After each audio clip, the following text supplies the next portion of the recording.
Hello, how are you?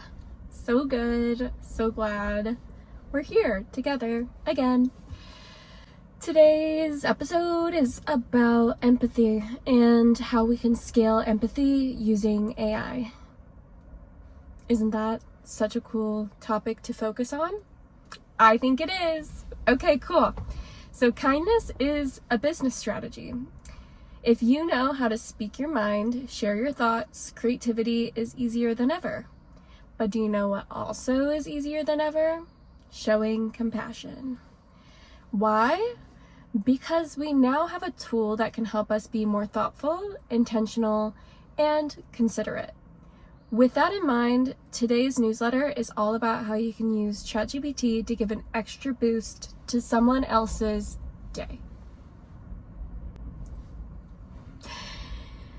How to use AI to make business interactions more empathetic, insightful, and reassuring.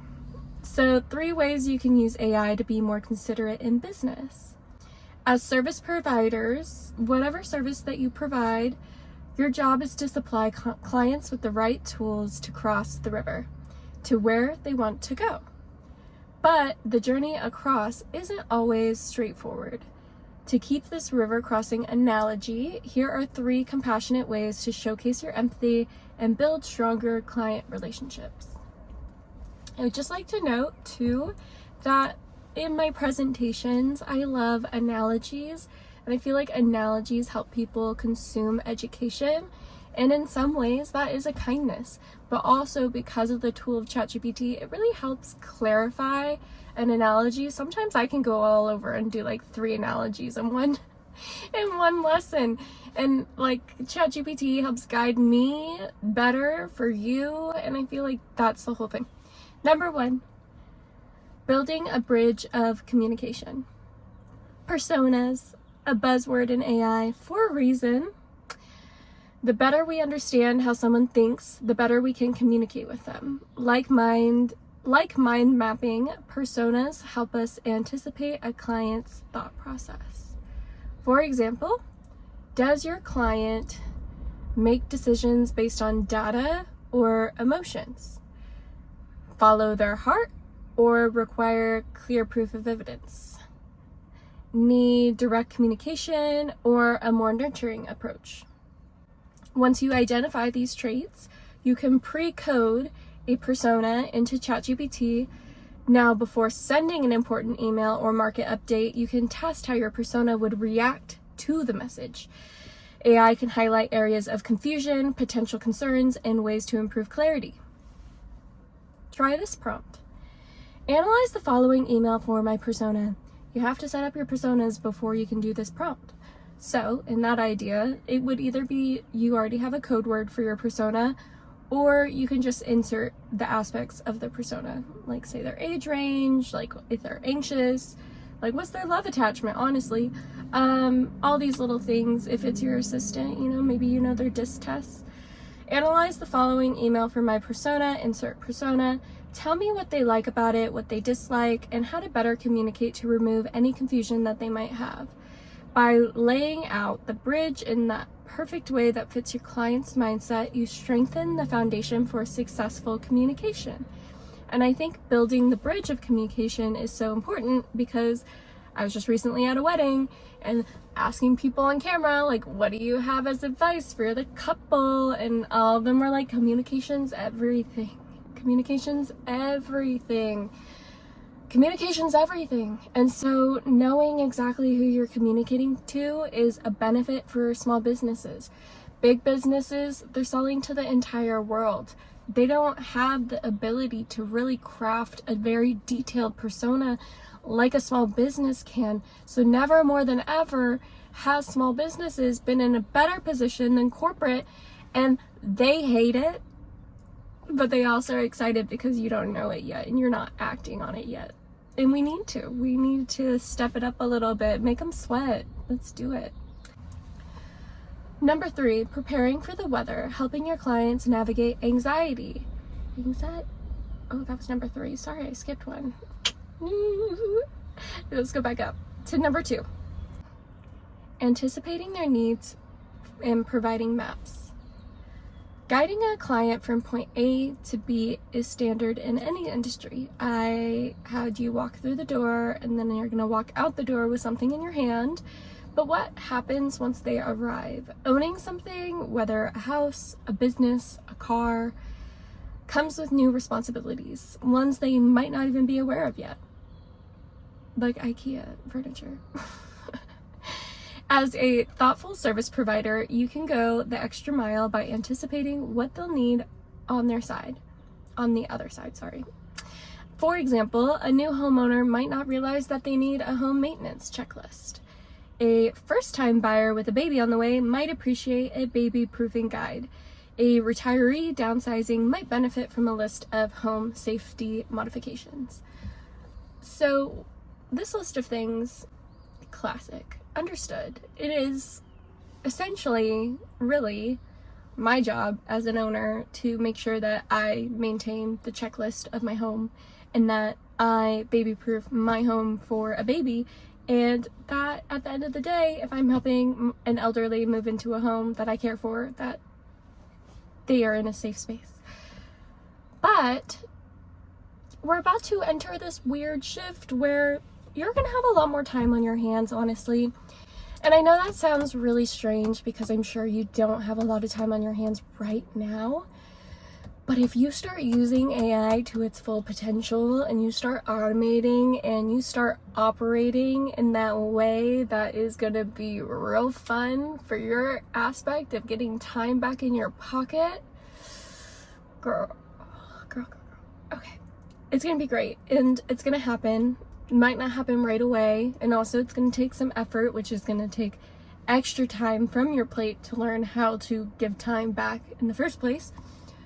But essentially, there's going to be a lot of people who have a little bit extra time on their hands, who have a little bit less functions to do because the computer's taking over a little bit.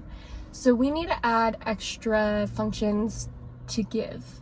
And I think that's where we can spend our time that benefits our business and also benefits reputation and also benefits society. So when we're thinking about this checklist for the home maintenance, they could find that anywhere, and you can also find it anywhere. But spending the time of either crafting it yourself, using an AI tool, or using a freelancer to make a really nice home checklist as part of your arsenal to provide service, to maybe create those extra steps, knowing what's on the other side for your client, mapping it out because you can use AI to map it out too, but you also have industry insight, which gives you that extra prowl for how good you can prompt with AI to figure out that map for your client. So the way that you can prompt the other side for your client is better than what they can do for themselves.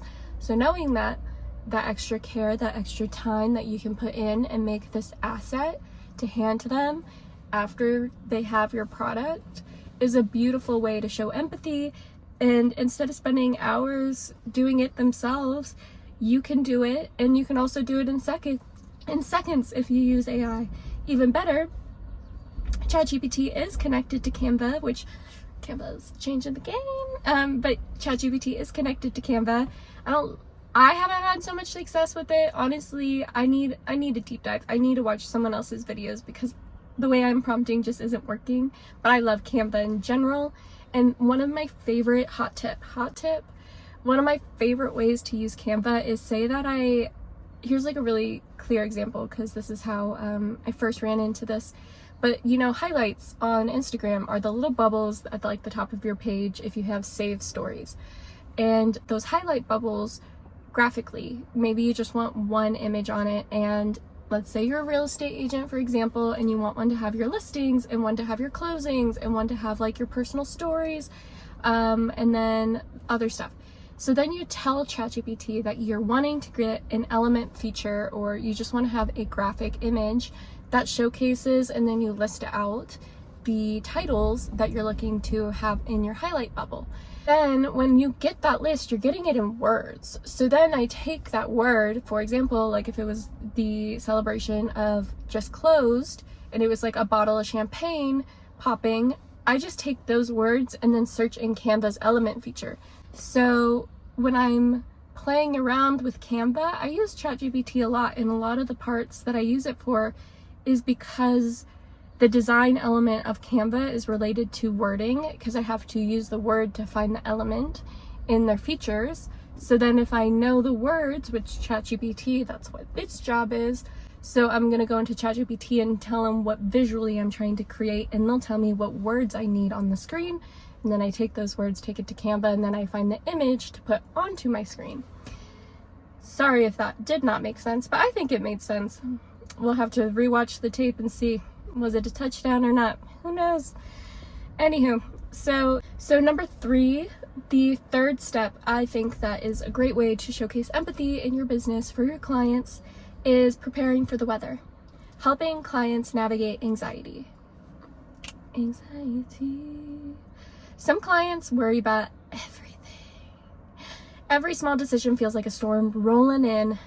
Others are too detached, unaware of the major steps they need to take. Both scenarios require careful handling. So maybe you have that client who's blowing you up about like every thought that comes in their head, and then you have the other client where you're like, okay dude, like you need to respond to me because we have to get to this deadline and you need to sign this. So you can use AI to preemptively ease concerns and prevent late night anxiety fueled messages. AI isn't a therapist, but it does have access to a vast amount of published expert insights on communication, psychology, and behavioral patterns. And we should use it to our advantage, because why were things published in the first place? Like, let's have a serious conversation. Why do we publish things? Why are things made for the public, for us to consume? I, in my personal opinion, believe that textbooks are made for us to become smarter, and so that we have access to information that can help us, that can benefit us, and that if somebody wrote a book on psychology of the human mind and took time analyzing it and put a lot of effort and a lot of work into this publication, they wanted the public to have it because they thought it would make a difference. And now more than ever it can, because I can ask for that perspective and I have access to that information. And no, I didn't have to read it from my own head, but I did ask for that opinion, and I was able to use it to craft a compelling narrative for help. But also people can use it for the opposite, which is to hurt. So obviously we need to be proactive on the good, because there needs to be polarity in the world. And I'm just trying to get more people on our side to do more good. Anyhow, if you know the client is prone to overthinking, you can build an emotional umbrella in your communication strategy. Try this prompt. Act as an angel.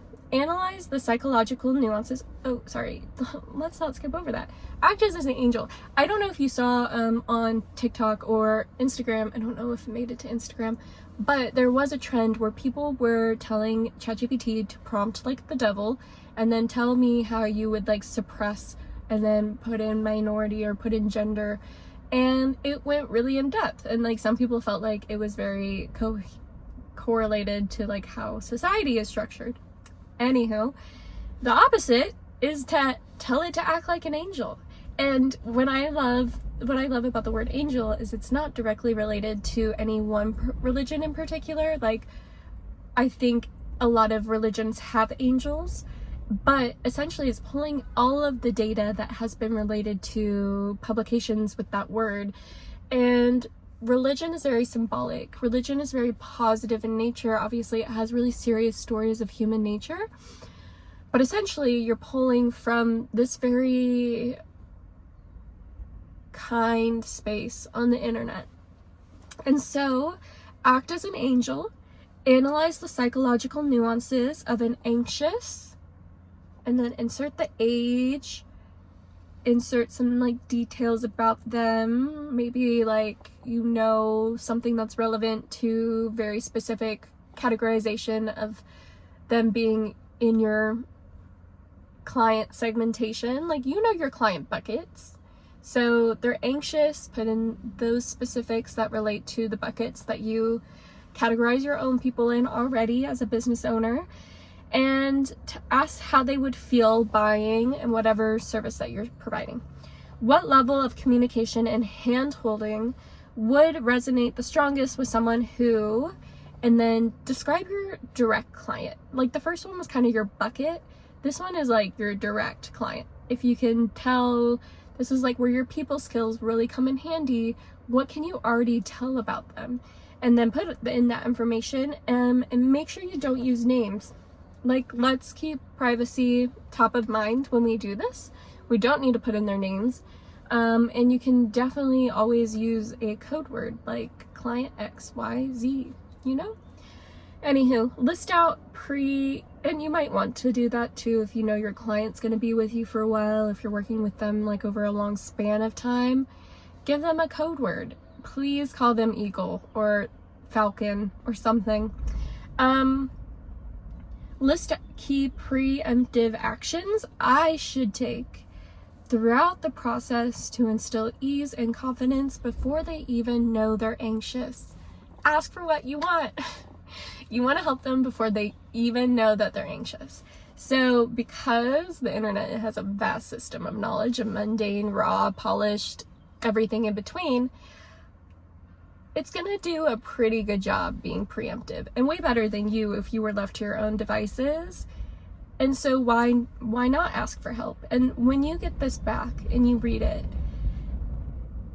you can then set up a system. This is like where you need to automate processes. So you're preemptively helping them, and maybe this anxious person needs a lot of touch, a lot of moments where you're like updating them.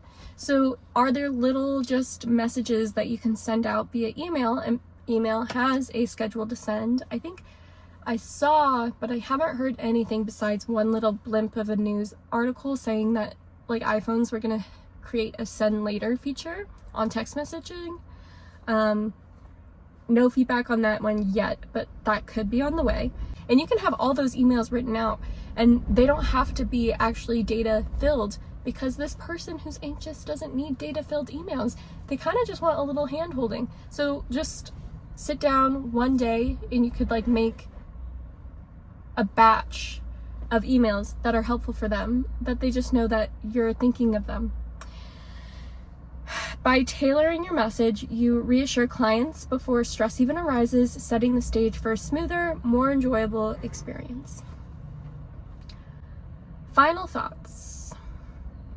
AI is a tool. The impact depends on the user. AI isn't inherently good or bad. It's simply a tool, and just like any tool, its impact depends on how we use it. I know I keep calling it a sword. I actually have changed my mind recently. I think what I see it as is, at first it's a sword, but then when you really know how to use it, it can become a lightsaber. Truly, I believe that. I think it's actually a lightsaber, a wand. You know, it's a little bit more magical. It's a little bit more intense with how it can hurt somebody and how it can help somebody. So let's build strong bridges, provide clear maps, and ensure good weather for those who we serve. The future of business isn't just about efficiency, it's about deepening our ability to connect, support, and uplift one another. Let me know how you're using AI to add an extra layer of care to your business. I'd love to hear your thoughts. Let's chat again soon. Gibbs. Ta-da! I'm in love with this one. I think I gave you some hot tips. If you think I'm kind of crazy, that's okay. They're working for me, I guess. Or I have fun working with those prompts. And I'd love to see and hear about how they spin for you.